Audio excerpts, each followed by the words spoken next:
y es que Madrid es la comunidad donde más mayores murieron por COVID dentro de las residencias. Esto sacabais en el periódico El Salto. ¿Qué nos puedes contar, Sara? Bueno, esto es un poco para volver a intentar cambiar el marco del relato.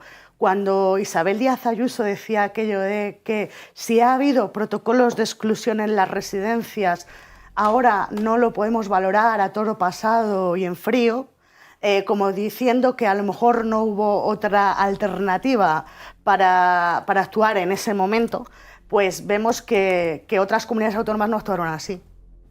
No actuaron así. Otras comunidades autónomas no establecieron protocolos para impedir el traslado de personas mayores en función de sus capacidades cognitivas.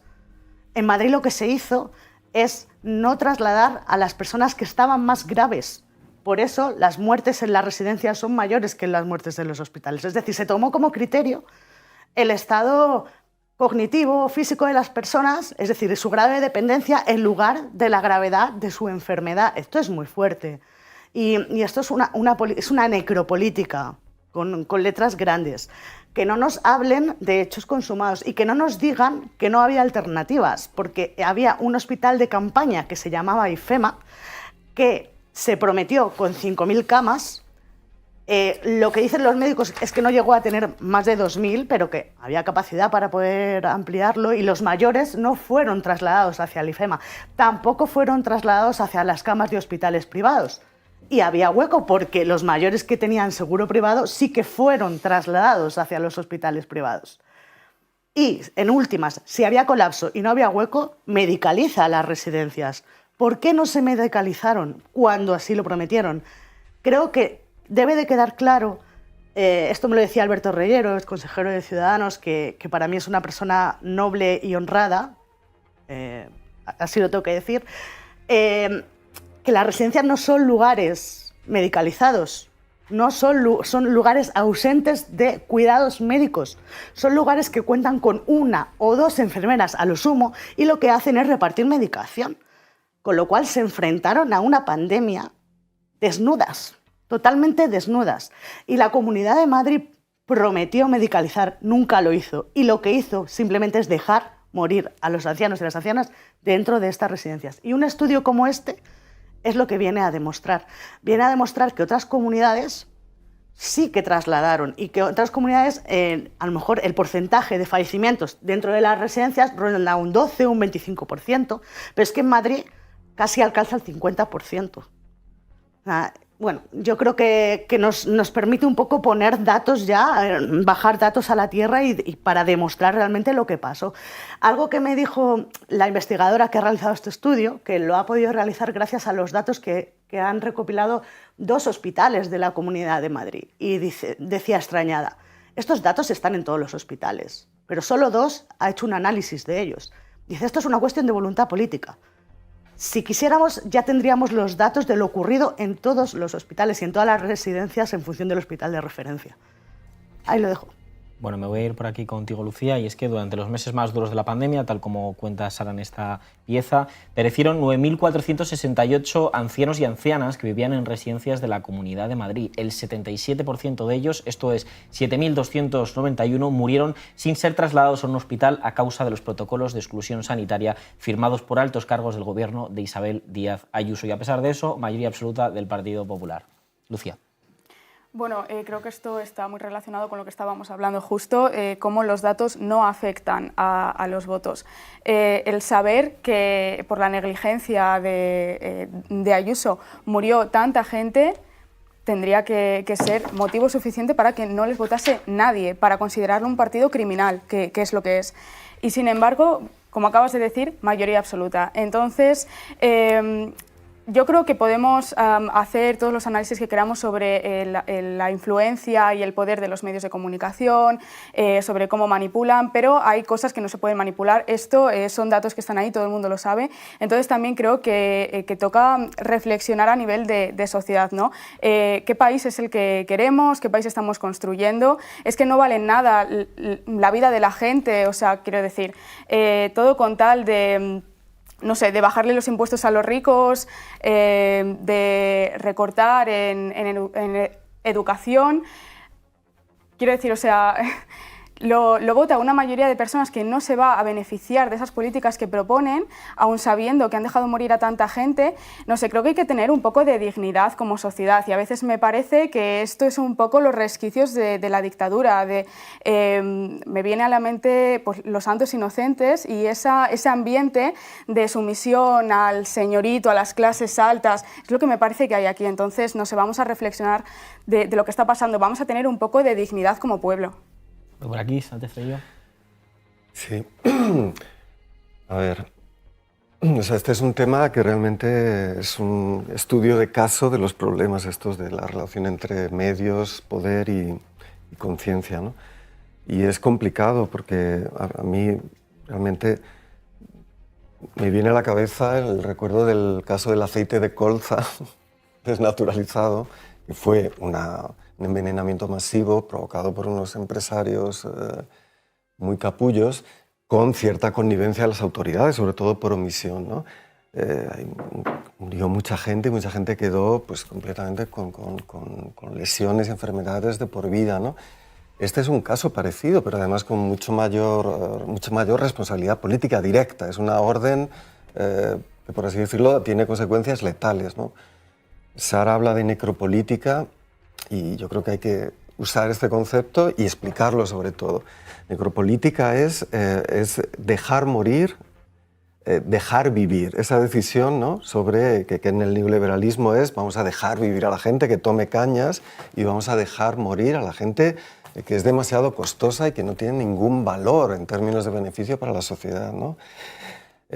Y ahí es donde conecta también ese neoliberalismo con una cuestión que yo creo que como ha dicho Lucía, atraviesa también a quienes, ¿no?, a la población votante de izquierda, ¿no?, que es justamente el tabú y la culpa sobre las personas mayores, ¿no?, y sobre qué hacen en las familias actuales, ¿no?, absolutamente dispuestas al trabajo, a la diversión, que no tienen tiempo, con esas personas que ya no pueden ni trabajar por distintos motivos, ¿no? Y yo creo que justamente ahí es un buen caso de estudio de cómo este neoliberalismo de combate ayusista es capaz de interceptar esos elementos de disponibilidad a la aceptación, a la sumisión y a la culpa, ¿no?, y cómo los moviliza, ¿no? Por eso ahí sería muy importante que las familias, que es algo que se está haciendo, que Sara, tú sabrás más al respecto, enuncien lo sucedido, que se hable, que haya momentos de duelo colectivo, a ser posible en esta televisión. Es decir, que ese dolor entre en palabras y relatos, porque se repite mucho el dato, 9.000 personas, pero son tantas historias, ¿no?, y tantas bromas y seguramente tantas tragedias emocionales de familias que, bueno, no podíamos seguir con el abuelo o la abuela, ¿no? Yo creo que ahí es un elemento que dice que justamente que esta sociedad, y en particular la sociedad madrileña, es incompatible con la vida digna y que eso va desde la atención primaria a la relación con las personas mayores y a una movilización total a través de la movilización por el trabajo, de la escasez de recursos, pero también la ambición de apropiarse de la riqueza producida en común, que se expresa en estas cosas. Yo creo que el caso de las residencias es un hilo del que se puede sacar justamente todo el horror del modelo madrileño y tendríamos que contribuir a que ese dolor saliera de los tribunales o las declaraciones breves y fuera una asamblea de duelo y de narración. David, sí, ¿querías comentar, Sara? Sí, simplemente, o sea, yo creo que lo que sucedió con las residencias también forma parte de una estrategia, ¿no?, de poner por delante el fanatismo ideológico, en este caso del Partido Popular y de Ayuso en la Comunidad de Madrid, frente a cualquier otro interés y, desde luego, a los intereses y a los derechos de la ciudadanía. Es verdad lo que dice Raúl de cara a cómo hay un momento, que además yo creo que lo percibimos en ese momento, cómo hay un giro en el que parece que se acepta, ¿no?, como algo inevitable, como algo prescindible a las personas mayores en un momento, ¿no?, de pura supervivencia en la que todo el mundo tiene cuestionada su supervivencia, ¿no?, y su futuro, y en ese momento como hay un giro de en el que parece bueno, que es el mal menor, y eso tiene que ver evidentemente con una ideología neoliberal que hace que las personas mayores pues sean prescindibles porque no son productivas. Pero en segundo lugar también evidentemente yo creo que es una estrategia de cara a no querer intervenir la privada, ¿no? Y a también mostrar que la pública en momentos así funciona muy mal, que tiene consecuencias después. Porque las consecuencias de que cada día más gente recurra a día de hoy a la privada, a la sanidad privada, es desde luego la destrucción que ha habido después de la pandemia, porque entienden que la pandemia es una oportunidad para aplicar recortes, pero también los momentos esos en los que vives un momento de absoluto colapso, en el que tu vida depende de eso y la pública y el Estado no funciona. Y creo que eso es determinante también lo que ha pasado en los siguientes años, también en estos años, de cara al cambio que ha habido en la pandemia a la hora de concebir y de entender la vida, ¿no? Y de entender nuestra vida en sociedad, ¿no? Cómo hay una huida más individual hacia, ¿no?, tú y los tuyos, ¿no?, frente a lo que es la protección del Estado y el Estado como garante de derechos sociales. Y creo que eso tiene que ver con eso que llamamos ofensiva reaccionaria que estamos viviendo en estos días. Pero luego también hay un elemento central que me parece de cara a entender lo que pasa con las residencias y la responsabilidad de Ayuso, que es que hay mucha gente en este país que sigue pensando que Pablo Iglesias era el responsable de las residencias en ese momento. O sea, que es que eso se difundió masivamente por parte de todos los medios de comunicación y caló mucho. Y la gente responsabilizaba antes yo lo discutía con gente de derechas y decían, sí, pero el responsable máximo es Pablo Iglesias, ¿no? Y no se quería ver la realidad, ¿no? Marina Olmo, y cambio de bloque rápidamente. Precisamente quiero recoger justo lo de Isa Serra porque quería referirme precisamente a eso, que claro, que decimos, ¿cómo es posible que Ayuso haya ganado con amplia mayoría a pesar de saber lo directamente responsable que está ligada con la muerte de los ancianos en las residencias? Pero es que realmente no lo sabían. Hay muchísima gente que a día de hoy todavía no saben que la competencia de las residencias era de Ayuso y siguen afirmando que eran de Pablo Iglesias, sobre todo precisamente por cómo los medios ya no solo incluso silenciaron la responsabilidad sobre Ayuso, sino que incluso manipularon o directamente mintieron esa competencia, como por ejemplo salía Ana Rosa diciendo que la competencia era de Pablo Iglesias y que incluso hay una sentencia diciendo que es falso, pero que bueno, que no se la condena porque esa mentira tampoco es para tanto. Que al fin y al cabo parece muy difícil conseguir engañar a la gente con el tema de las competencias, porque incluso salieron los presidentes autonómicos de su mismo partido afirmando que ellos mismos tenían las competencias en las residencias, las competencias sociales, las competencias en sanidad. Ese mal llamado mando único que hizo tanto daño en el sentido de precisamente a la hora de informar sobre las competencias, porque las autonomías no habían perdido las competencias, es más, la normativa incluso llegó a ampliar esas competencias durante la pandemia, pero en los medios la información que se estaba dando era la contraria, que si había un mando único, que si el gobierno se estaba encargando de absolutamente todo, lo cual no era cierto. Las autonomías seguían teniendo sus competencias, pero la información que se dio es la contraria. Y a mí, sinceramente, no me sirve que incluso Ayuso, reconociendo que tenía la competencia y luego decir, bueno, no me siento muy orgullosa, a mí con eso no me vale.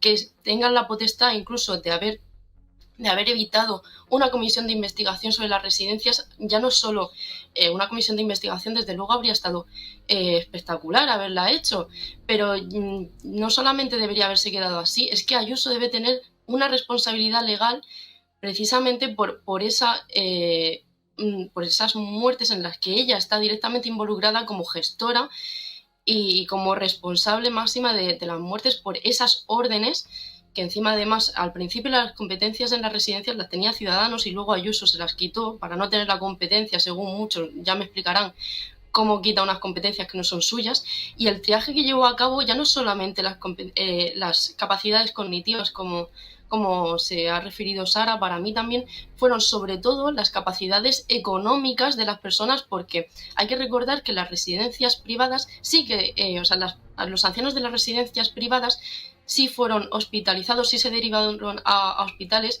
y esos ancianos que no podían permitirse un hospital privado o una residencia privada no fueron hospitalizados, es decir, ya no solamente se tuvieron en cuenta las capacidades cognitivas, sino mucho más allá. Se perjudicó, se condenó a la muerte a aquellos ancianos que no eran pudientes. Sobre todo se tuvo en cuenta las capacidades económicas y por eso, desde luego, Ayuso debería tener responsabilidades legales, especialmente penales, porque desde luego estamos hablando de vidas de personas.